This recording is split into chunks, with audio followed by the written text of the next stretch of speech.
diagnósticos que estamos viendo, uno y otro se relaciona como cadena. Acuérdense, ¿no? Por eso es que estamos llevando así uno a otro. Y cuando hablamos de memoria, ¿qué se les viene a la cabeza?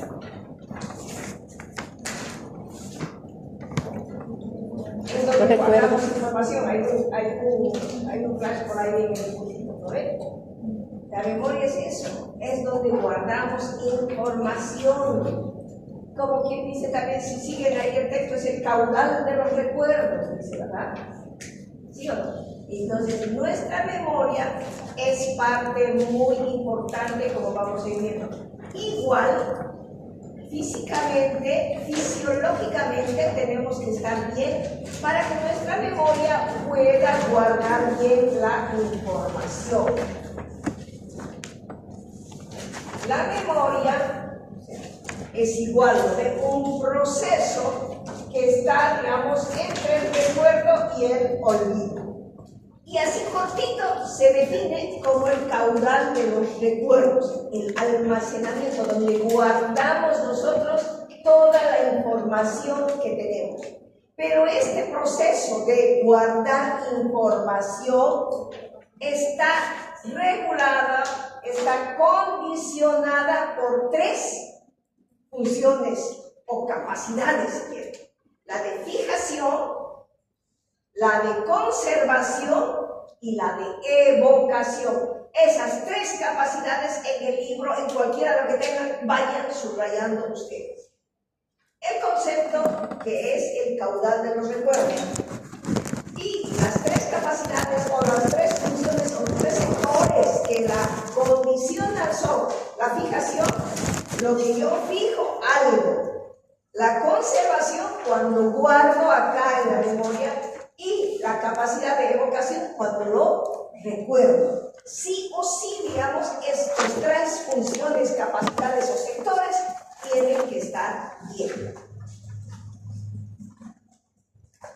La capacidad de fijación, que es muy importante, también va a depender, digamos, de varios sectores o funciones, digamos. Va a depender, digamos, de la intensidad de la experiencia o del estímulo o de la información que nosotros queremos guardar. Va a depender, digamos, si se dan cuenta, nosotros no guardamos toda la información que recibimos. No la guardamos. Tiene que despertar en nosotros un interés, tiene que despertar nuestra atención para que podamos guardar esa información. Y obviamente también, ¿no? Digamos, la capacidad de fijación depende también la información de la repetición de la información para que nosotros guardemos lo que queremos. ¿Cuántas veces estudian para entender y guardar esa información? Algunas veces una, dos o tres o cuatro veces tenemos que leer o más. ¿Sí o no? A la primera tenemos una idea grande. En la segunda ya un poco más reducimos. En la tercera, cuarta ya tenemos un concepto. O por lo menos ya lo escribimos el concepto y lo guardamos bien para que cuando tengamos que repasar nuevamente para el examen, ya tenemos todo lo básico, lo concreto, lo que nos va a sacar adelante. La repetición. Es muy importante, digamos, estas tres funciones, digamos, de la intensidad del estímulo o de la experiencia, del interés que despierta en nosotros esa información y de la repetición de esa información, que la capacidad de fijación va a estar bien. Si falla alguna de estas cosas, vienen los problemas ya de memoria, digamos, o vienen las enfermedades que vamos a ver después. La capacidad de conservación es aquella en la que nosotros la dividimos en memoria de largo plazo y memoria de corto plazo. Las cosas, digamos, la memoria inmediata o de corto plazo son, digamos, aquellas que rápidamente guardamos, pero por tiempo corto. Y aquellas memoria remota o de largo plazo es toda la información antigua que tenemos almacenada en nuestra cabeza. ¿Por qué seguimos leyendo? Porque hemos aprendido a leer en básico, nos han enseñado, ¿se acuerdan? Nos han enseñado a escribir. Y es algo que, digamos, va a ser lo último que vamos a ir perdiendo. Escribimos, hablamos, leemos, dibujamos, porque nos han enseñado en básico. Bueno, algunos no nos han enseñado a dibujar muy bien, ¿no? Y hacemos unos palitos por ahí con cabezas, todo eso. Pero nos han enseñado. Cuando nosotros estamos en básico, en kinder, básico, etc., nuestra memoria, ¿cómo es? Solo es memoria receptiva. Porque aprendemos de memoria, lo analizamos. Acuérdense, ¿a qué edad empiezan recién a analizar las cosas? Más o menos, digamos, pero ¿cuándo analizas recién bien? Cuando ya estás en secundaria, en la universidad, analiza, digamos, porque después somos memoristas, repetitivos. Entonces tenemos la memoria inmediata de corto plazo, toda la información reciente, y la memoria remota o a largo plazo es toda la memoria antigua que tenemos, que lo tenemos bien guardadito. Para tener una buena memoria inmediata, igual tiene que nuestro organismo estar bien. Pero para guardar esta memoria en la conservación, entonces la estructura neuronal también tiene que estar bien. Porque hay sectores de la memoria que se guardan en el lóbulo temporal, en el hipocampo, en los tubérculos mamilares, que es, digamos, esos sectores guardan la memoria inmediata a corto plazo. Toda la información. Y si hay lesión en esos sectores, va a haber demencia. No va a poder guardar información. Es una enfermedad, ¿no? La memoria remota a largo plazo es aquella, digamos, que tiene un poquito más de estructura más interna. Esta es la que tiene que ver, digamos, con la sinapsis del ácido ribonucleico, etcétera, digamos, como que más interno ya. Por eso es que es la última en perderse. Y tenemos la capacidad o la función de evocación, digamos, que es la capacidad que tenemos nosotros de traer al presente los recuerdos que hemos guardado anteriormente. Entonces, se supone que es la posibilidad de recuperar los recuerdos conservados.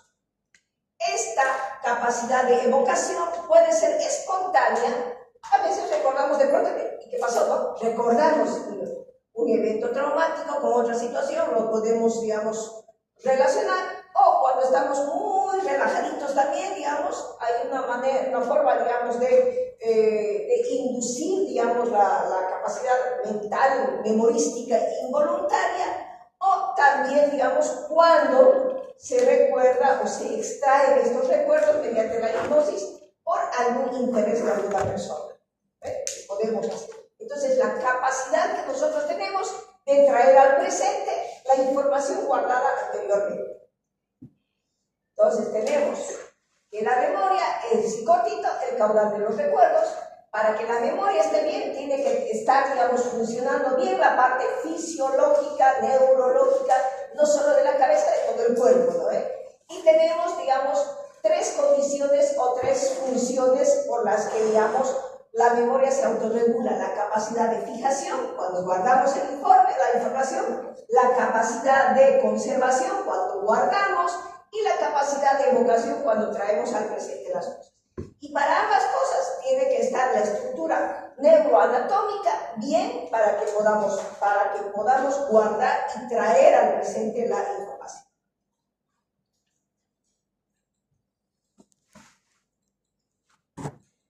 Sabemos que la memoria seguimos estudiándola. Sigue en proceso de estudio, porque hasta ahora, digamos, es tan hábil, es tan grande, es tan poderoso nuestro cerebro, es, digamos, todo el resto es casquete, pero esa partecita de adentro, digamos, esas estructuras neuronales, son tan poderosas que tienen la capacidad de guardar toda esta información. No se olviden que el resto es el casquete que está, digamos, cubriendo, protegiendo, digamos, esas estructuras. Entonces la memoria está haciendo, digamos, y en proceso de estudio, sabemos, digamos, que la memoria puede ser muy bien organizada, pero también puede ser imperfecta, no todo es 100 puntos, porque también la memoria puede tener fallas y limitaciones. Entonces, esta situación ambivalente radica, digamos, en esa paradoja, en eso lo que nosotros decimos. Los fallos de la memoria, o sea, cuando nos olvidamos, forman parte, digamos, de la memoria, porque para recordar, dice mucha gente, hay que olvidar. Pero no todos olvidamos, digamos, del mismo modo, o, digamos, olvidamos determinadas cosas. Por eso es que los fallos de la memoria, digamos, siguen dos reglas básicas. Se dice que se olvida lo que nos resulta indiferente o desagradable. Y se dice también que la memoria sigue la ley de Ribot, porque se olvida más fácilmente lo nuevo que lo antiguo. Sigue la ley de Ribot. Ribot dice, olvido primero lo nuevo hasta llegar al antiguo. O sea que lo nuevo que no era tan interesante voy olvidando, dice, y la demencia, que es, digamos, la enfermedad clásica, digamos, ejemplo de los problemas de memoria, sigue la ley de Ribot. Bueno. Pero también nosotros tenemos, digamos, ciertos recuerdos desagradables que no nos gusta recordarnos. Y por eso reprimimos muchas veces estos recuerdos o los olvidamos voluntariamente porque nos crean conflictos o sensaciones indeseables. ¿Qué iba a poner eso? Cuando hablemos de estrés postraumático en 5º año, vamos a ver, digamos, que las personas que sufren o que han sido expuestas a situaciones estresantes, catastróficas, muy fuertes, entonces ellos muchas veces tienden a reprimir estas emociones y así logran vivir, digamos, relativamente bien. Porque si no las reprimen, la persona entra, digamos, en este proceso de depresión, de trastorno de estrés postraumático, entonces su salud mental, digamos, se ve afectada, el paciente no puede hacer sus actividades. Entonces, por eso es que les digo, muchas veces, cuando las situaciones son tan indeseables o nos causan mucho dolor, instintivamente nosotros tenemos un mecanismo de represión o supresión, digamos, donde voluntariamente hacemos olvidar, digamos, esta información de una manera más selectiva. Y eso también cumple, digamos, un papel protector, digamos, de nuestra conciencia. Entonces, nuestra conciencia nos ayuda también a que la persona se proteja de estas cosas. A veces, nosotros los seres humanos tenemos una característica muy especial. Distorsionamos con gran facilidad los recuerdos o los errores de nuestros recuerdos. A veces omitimos muchas cosas o deformamos nuestros recuerdos que se van a ir dando cuenta ya que esto, no puedo decir que es fisiológico, ¿no? Pero que ocurre con mucha frecuencia en las personas ancianas.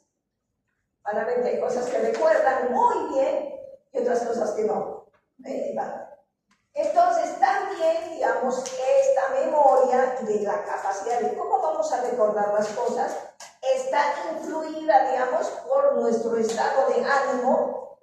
Y si hay patologías, digamos, que alteran ese estado de ánimo más, bueno, se va a complicar la situación. Por eso es que les dije, conciencia, atención, orientación, memoria tienen una íntima relación, al igual que con la inteligencia. Pero también toca o forma tiene un papel bastante fundamental, digamos, en el estado de ánimo. Vean, conciencia está atención, orientación, memoria. inteligencia, estado de ánimo. Por eso es que los problemas mentales cuando hay son como en cadena porque van a ir afectando, digamos, los otros procesos psicopatológicos. Entonces, también se dice que la memoria es una condición previa para la inteligencia. Eso no quiere decir que aquella persona que tiene buena memoria sea inteligente. Solo es una condición, digamos, en la persona. ¿Ve? Entonces, la memoria se puede desarrollar muy bien, pero no siempre va a acompañar a una inteligencia bien desarrollada. Cuando llevemos inteligencia, vamos a ver que inteligencia no es solo la capacidad intelectual que tenemos nosotros, sino es saber utilizar esa capacidad intelectual que tenemos y resolver los diferentes problemas, digamos, que ocurren. Nos enreda un poquito, ¿no ves? Pero hay que ver. Entonces, nosotros vamos a ver, después de que la memoria también tiene mucha relación con todos los demás, vamos a ver los trastornos de la memoria. Y si ustedes ven, y se los voy a poner, y está en el librito viejo, no sé si está en el anterior, pero está en ese librito, un cuadrito de no sé qué página que tiene ahí los trastornos de la memoria. Los trastornos de la memoria nosotros vamos a dividirlos en las amnesias y las paramnesias. Dentro de las amnesias, que es, digamos, lo más característico, vamos a dividirlas en amnesias anterógradas o de fijación, en la primera función o capacidad de la memoria, ¿no? De la fijación, en amnesias retrógradas o de conservación, la segunda función, y amnesias de evocación. Las amnesias anterógradas o de fijación son, digamos, aquellas situaciones en las que no puedes guardar información, no puedes fijar la información para guardarla. Y esto ocurre normalmente en la obnubilación de la conciencia. ¿Se acuerdan en qué casos se produce la obnubilación de la conciencia? Es un trastorno cualitativo de la conciencia. Hemos hablado de la confusión global y hemos hablado de la confusión parcial, donde entra la obnubilación. ¿Se acuerdan, no? Y esta amnesia anterógrada de fijación se va a presentar, digamos, en síndromes orgánicos cerebrales. ¿En cuáles creen? La demencia y el delirio. Eso vamos a llevar el próximo año. La amnesia retrógrada o de conservación es cuando no podemos no solo fijar, sino no podemos guardar esa información. Se va a dividir en global, cuando afecta a todo, digamos, cuando provoca una confusión global, como en el delirium que hemos hecho el trastorno de la conciencia, es, digamos, una confusión global. Lagunar, cuando solo, digamos, olvida ciertas partes, digamos, de esos recuerdos, y selectiva, cuando no quiere recordar, pero no puede, pues cuando olvida voluntariamente eventos traumáticos, es selectiva. ¿Sí? Solo olvida eventos traumáticos. Y la de evocación, pues ya es el total, digamos, del problema de la demencia, cuando el pacientito no puede recordar nada. Cuando va olvidando, ¿no ve? Con esos fallos de la memoria, cuando sigue la ley del libro. Los viejitos olvidan todo lo reciente. ¿Dónde está la lista? Ya, ¿ustedes se han anotado? ¿Y usted? Ya, porque tienen que pasar en orden, por favor. ¿Sí? ¿Quién ha sido el último en anotarse? No, ¿se han anotado las otras? ¿Ustedes de la fila? ¿La otra? No, no. No se han anotado todavía ellas. Así que no me pasen así para que yo vea. Por favor.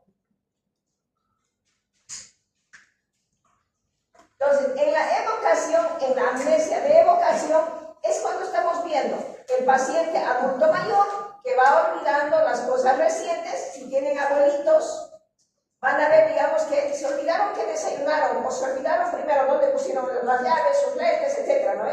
Se olvidan y se van olvidando más y más y más. Cuando no pueden recordar. Pero eso sí, recuerdan muy bien, digamos, las cosas de su niñez.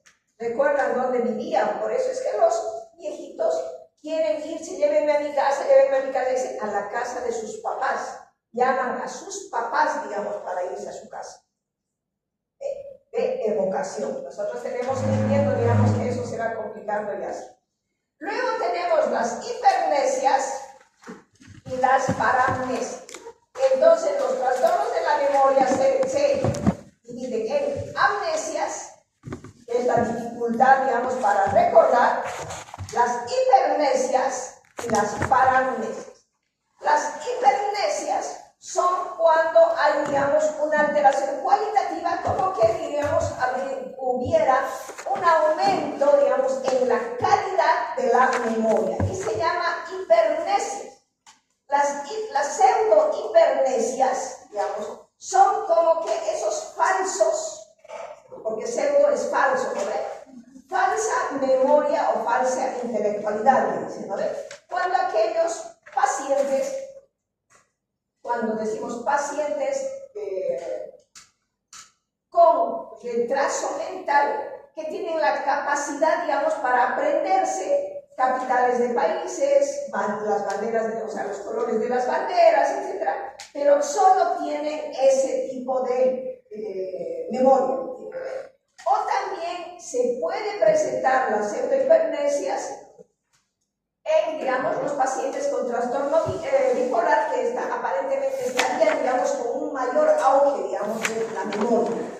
La criptomnesia es, digamos, cuando el paciente olvida las cosas, las recuerda, pero, digamos, sabiendo en qué momento está. En cambio, la amnesia es cuando el paciente recuerda, pero se pierde en el tiempo. Vamos a volver a leer, vamos a volver a poder hacer. Y las paramnesias, dentro de las paramnesias vamos a hablar de los falsos reconocimientos, de las confabulaciones y de las mentiras patológicas o de la pseudología fantástica. Esos son los trastornos de la memoria que nosotros vamos a ver. Esa es la clasificación que está en el libro. No sé si está ahí. Pero ¿qué libros son que ya me han sacado, digamos, eso?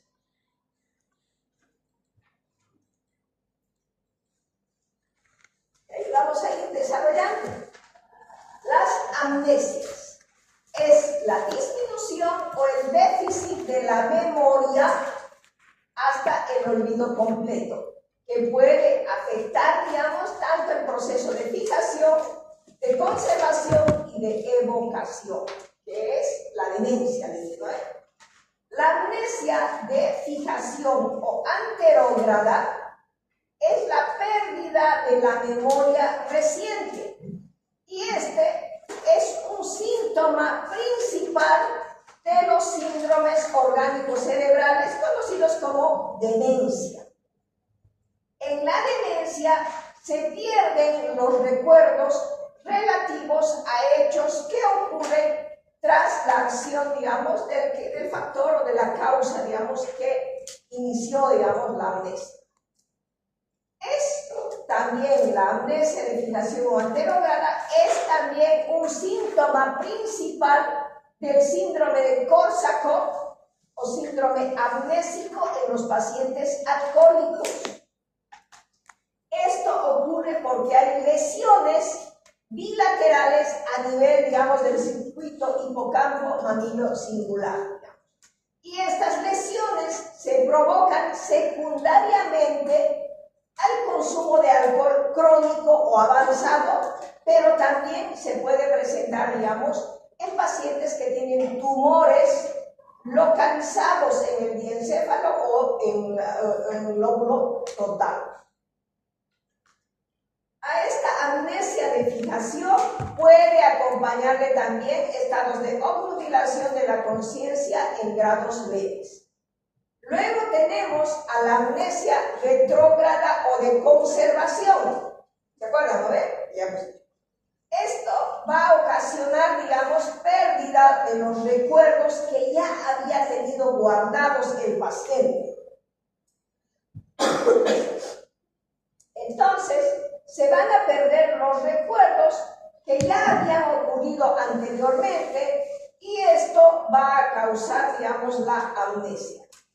Esta amnesia retrógrada o de conservación se puede manifestar de tres formas: la amnesia global masiva, la amnesia lacunar y la amnesia selectiva.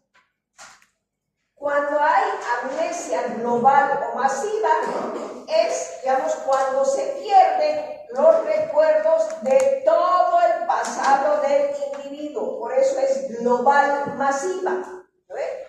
Pero lo más frecuente es la pérdida del pasado reciente.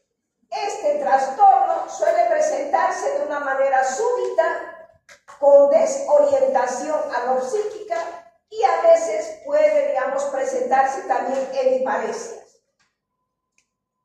Es excepcional que dure, digamos, esta global masiva 24 horas y la causa principal, digamos, de esta amnesia global masiva es un traumatismo cráneoencefálico.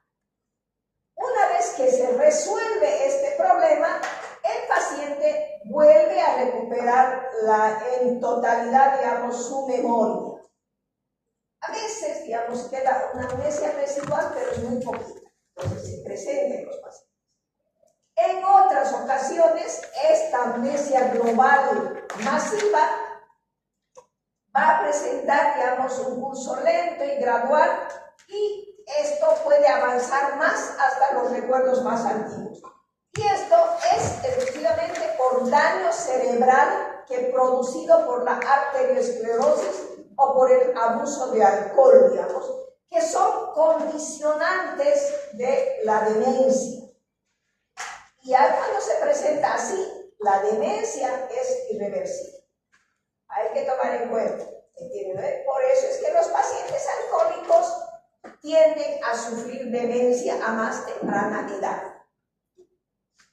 La amnesia lacunar es la pérdida de los recuerdos en un espacio de tiempo, digamos. Este espacio de tiempo puede ser concreto, puede ser breve, y es esta amnesia lacunar una secuela del déficit de la conciencia, que normalmente se puede presentar después de una crisis epiléptica o después de un traumatismo craneoencefálico. Y si dura más de 24 horas, hay que pensar de que hay una lesión cerebral, digamos, que puede ser de mal pronóstico. Lacunar, de un espacio de tiempo.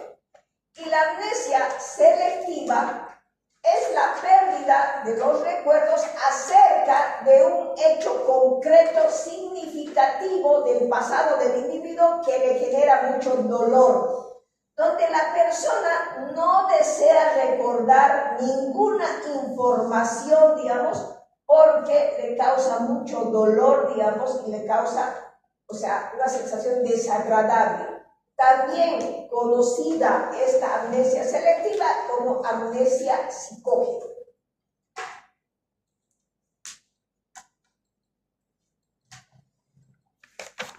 La amnesia psicógena es en la que el individuo pierde una información, digamos, sutil e importante, pero a la vez es traumática para él.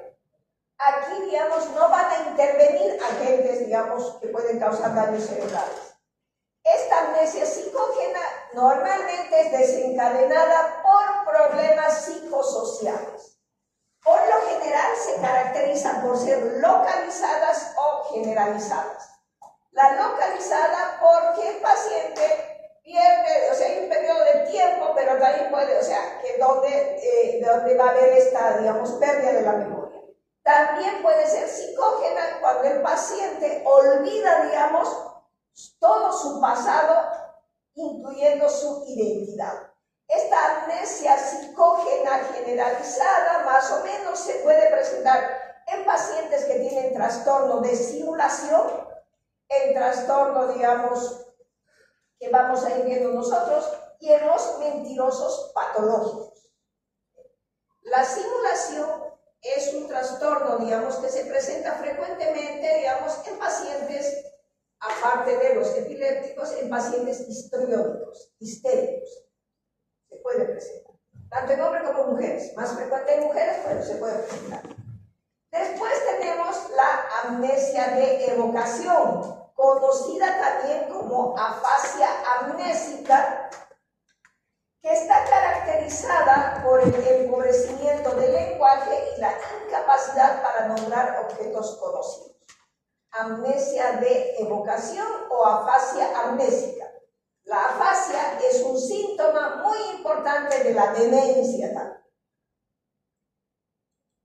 Tenemos, digamos, que para que se presente una amnesia de evocación, que sea, digamos, que sea después de una epilepsia, tiene que haber una afectación del lóbulo temporal, pero la que más observamos es en la enfermedad de Alzheimer la fase. Tenemos la pseudoamnesia, y la pseudoamnesia es la falsa amnesia o la falsa pérdida, digamos, de la memoria, ¿no? Que normalmente se presenta en pacientes ansiosos y depresivos, donde el paciente va a tener, digamos, una sensación subjetiva de pérdida de la memoria. Pero cuando hacemos el tratamiento, digamos, con antidepresivos, antiansiosos, etc., el paciente vuelve a recobrar la memoria. ¿No? O sea, por eso se dice pseudoamnesia, que es parte, digamos, por eso cuando hablemos de demencia vamos a hablar de pseudodemencia depresiva, o sea, la depresión que causa, digamos, la demencia que causa la depresión. Pero cuando se da la medicación antidepresiva, el paciente vuelve a retomar su vida. Luego tenemos la hipermnesia. Primero era amnesia, ¿no? Hemos desglosado amnesias. Ahora tenemos hipermnesia. Y la hipermnesia significa que el paciente tiene una muy buena memoria.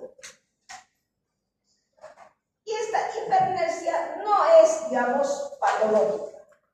Les decía que poseer una buena memoria, digamos, es tener una gran disponibilidad para la evocación voluntaria de los recuerdos. Los pacientes autistas, digamos, tienen una hipermnesia. Así como les decía el ejemplo, digamos, de algunos con retraso mental también que se aprenden, ¿no ves? Información, ¿no? En estos pacientes hay que tomar en cuenta, digamos, de que el paciente autista es un paciente, digamos, aunque parecería que no nos está mirando, pero se da cuenta, digamos, escanea, los cabezas trabajan, pero escanea todo lo que están haciendo los demás. Tenemos dentro de la hipermnesia la pseudo-hipermnesia, que es el falso aumento, digamos, de la memoria, donde el paciente va a tener, digamos, una evocación insistente de los recuerdos que realizan algunos pacientes, especialmente el paciente paranoico va a tratar de recordar, pero no te acuerdas ese día, esa fecha, ese lugar, así estabas, y me va a decir falsa hipermnesia.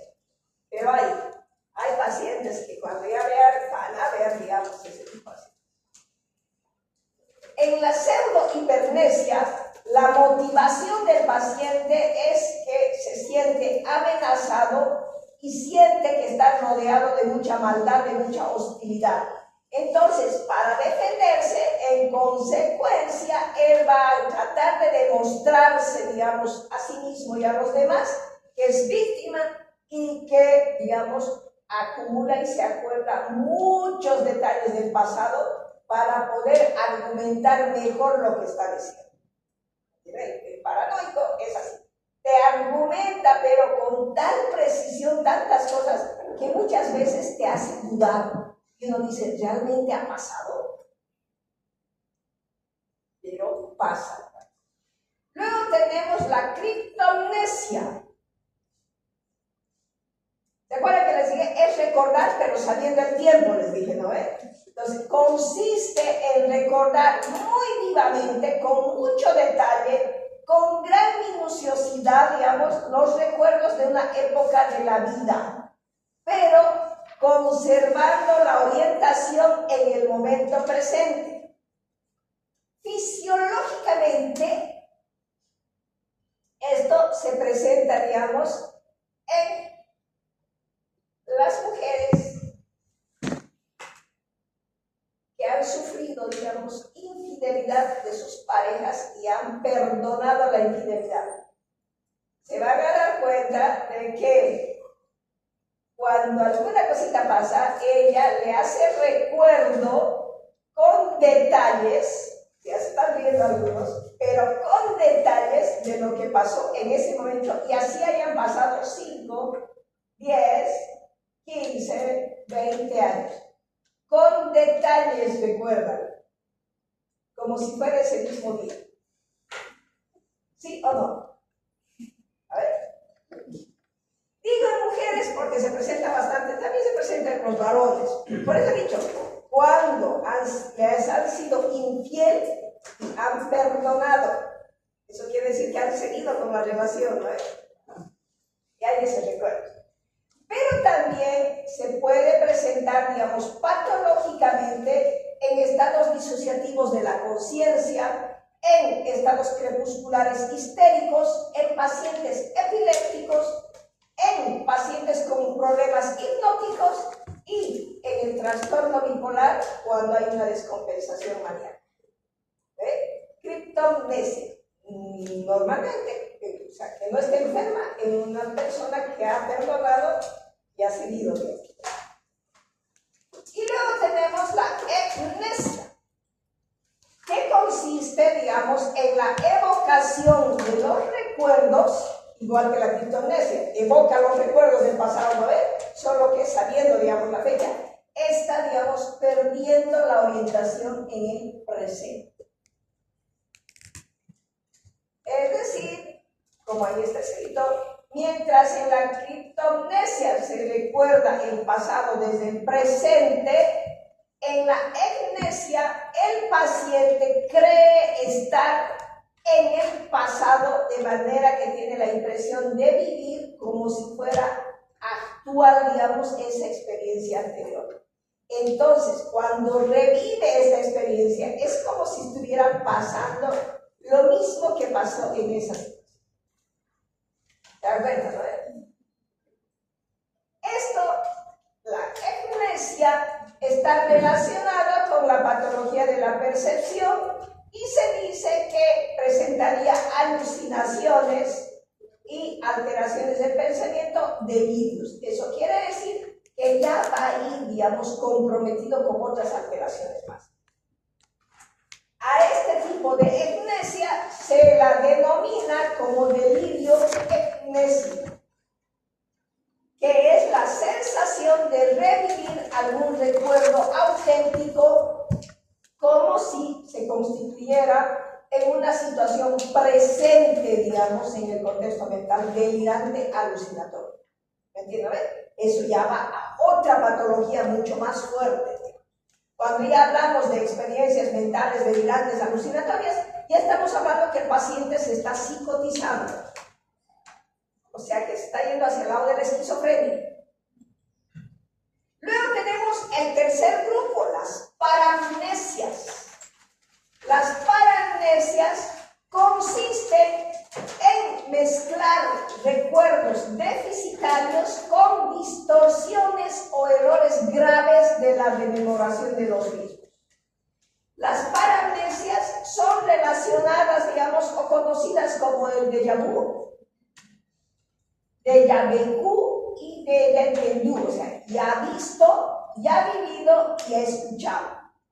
A veces, fisiológicamente, tenemos la sensación de que ya hemos estado en un lugar, o ya hemos escuchado ese tema, o ya hemos visto a esa persona, ¿verdad?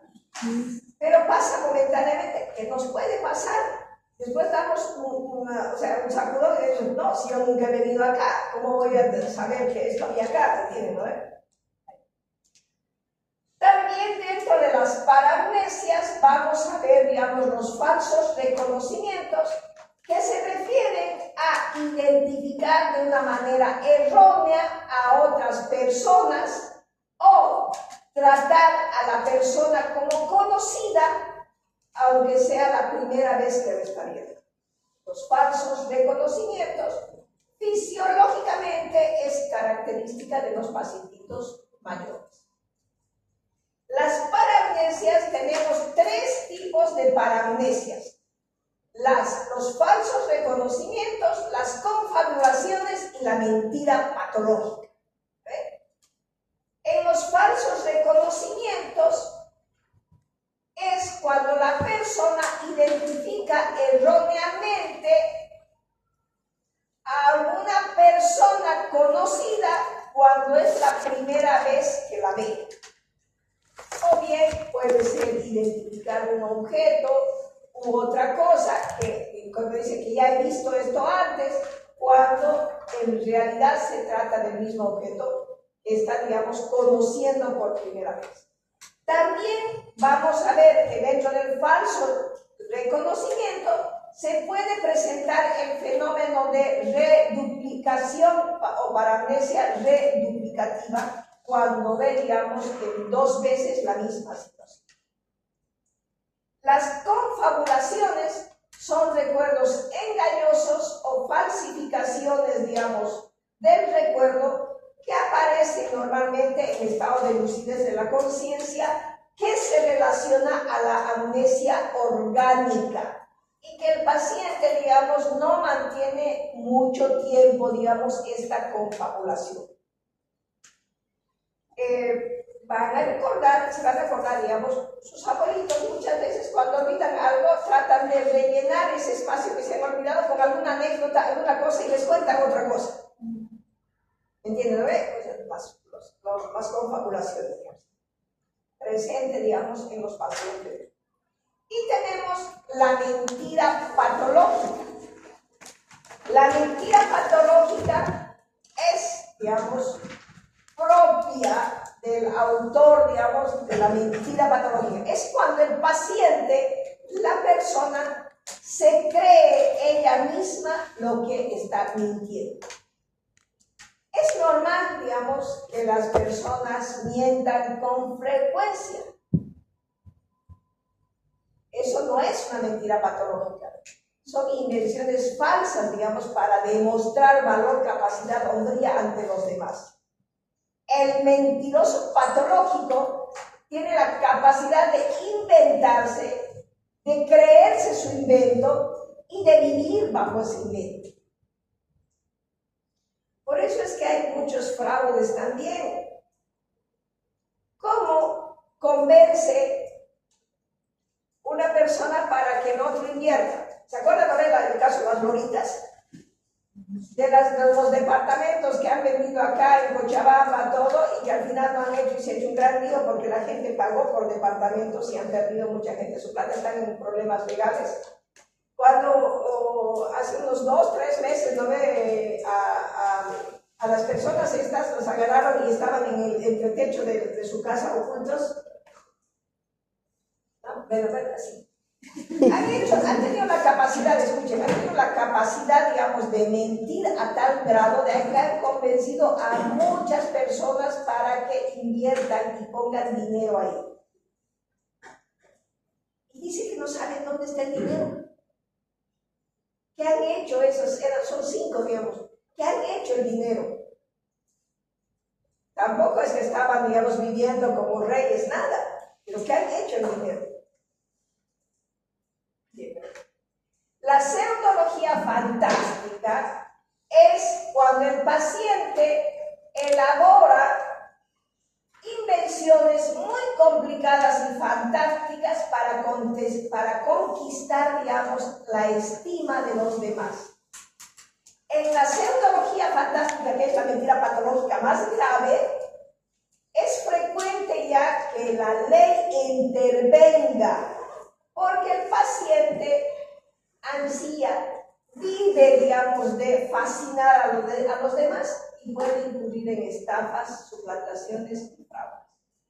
Hace unos 20 años tenía que venir Vicente Fernández.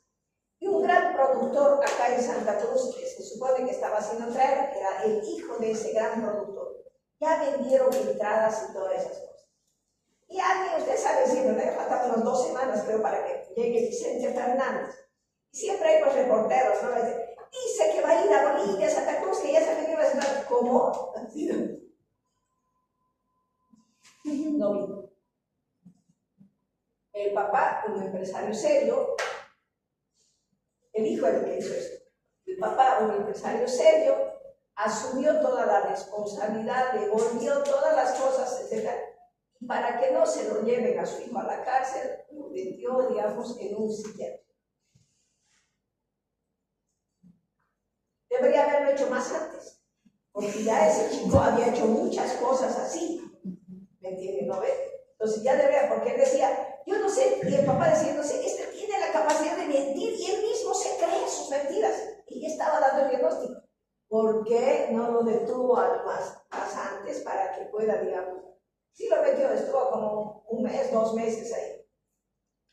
Al principio te contaba historias espectaculares y después fue dándose cuenta, digamos, que es una alteración, es un trastorno.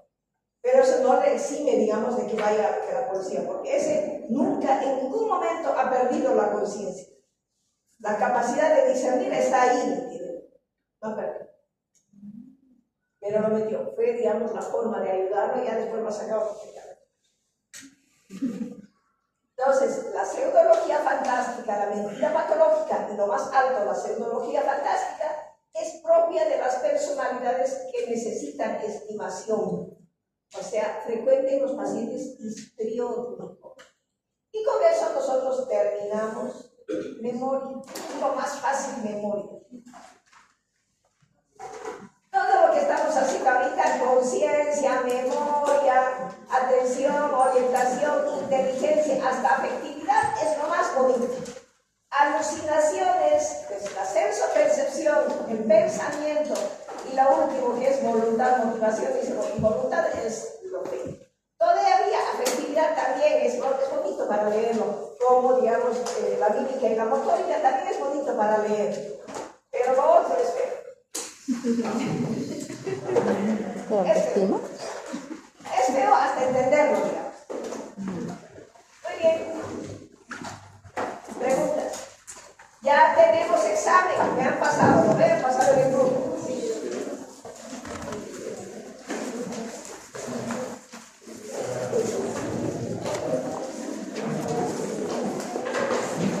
Ya. Entonces, oficial.